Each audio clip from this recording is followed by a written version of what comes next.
Nah, ya. Pak, langsung saja Pak terkait yang tadi Pak. Baik, rekan-rekan sekalian, jadi perlu saya sampaikan berkaitan dengan Bayangkara FC merekrut atau mengambil pemain yang boleh dikatakan kualitasnya di atas lah gitu ya, yaitu Raja Nainggolan. Jadi kami mengambil Raja Nainggolan itu prosesnya sebenarnya bukan ujuk-ujuk begitu ya.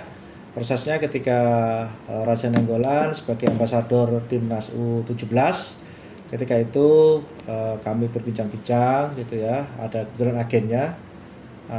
Kita juga ada agen yang berbicara, antar agen ini berbicara, artinya waktu berjalan dan pada akhirnya menemui satu titik kesepakatan, dan akhirnya Raja juga mau datang walaupun kondisi Bayangkara kondisinya boleh dikatakan saat sekarang ini kan polisinya di zona merah.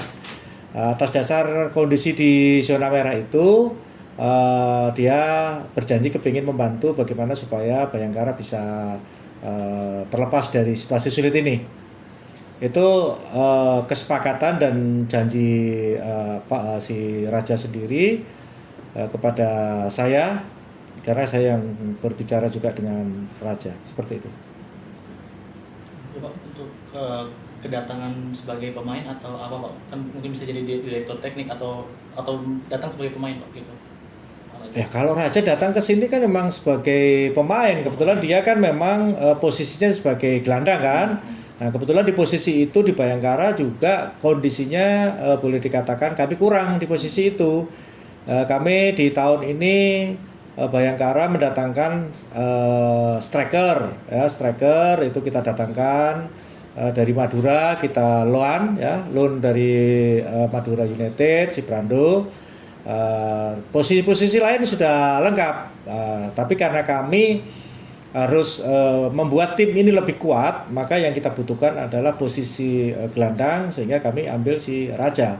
Walaupun sebenarnya posisi Bayangkara sendiri di posisi itu sebenarnya sudah ada, tetapi kami melihat karena kebutuhan tim membutuhkan effort yang lebih, ya maka kami ambillah Raja Nainggolan.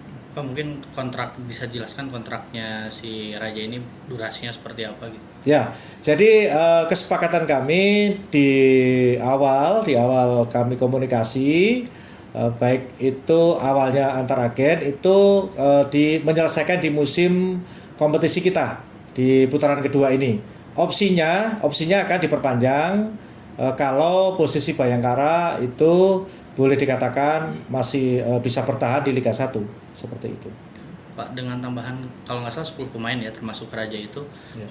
Target Bayangkara di putaran kedua ini hanya sekedar lolos degradasi atau ada target misalnya dengan tambahan 10 pemain dan Raja jadi 10 besar lah atau seperti apa gitu Pak?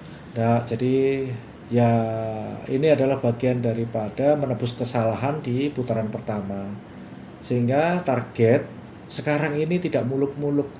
Bayangkara kami ini bisa lepas dari degradasi, dari zona merah aja, itu udah sangat bersyukur gitu. Kami menyadari sepak bola di kita itu yang harus diingat bahwa belajar dari pengalaman di putaran pertama, nomor satu adalah pemain.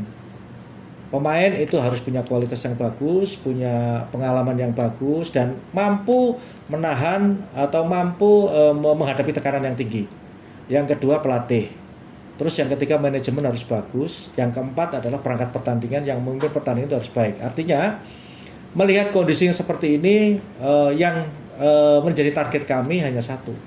Kami bisa lepas dari zona merah atau zona degradasi, itu aja. Saya juga bicara dengan Raja sendiri, dan Raja menyampaikan ke saya. Yang pertama berkaitan dengan respon Raja sendiri ketika pertama diajak bicara. Jadi kalau berkaitan dengan fasilitas sudah disepakati. Ini justru sebenarnya kami mendapat lampu hijau dari beliau, dari Pak Erik gitu. Karena terima kasih sudah menonton. Silakan subscribe, like, dan jangan lupa komen di bawah ya Bola Spotter.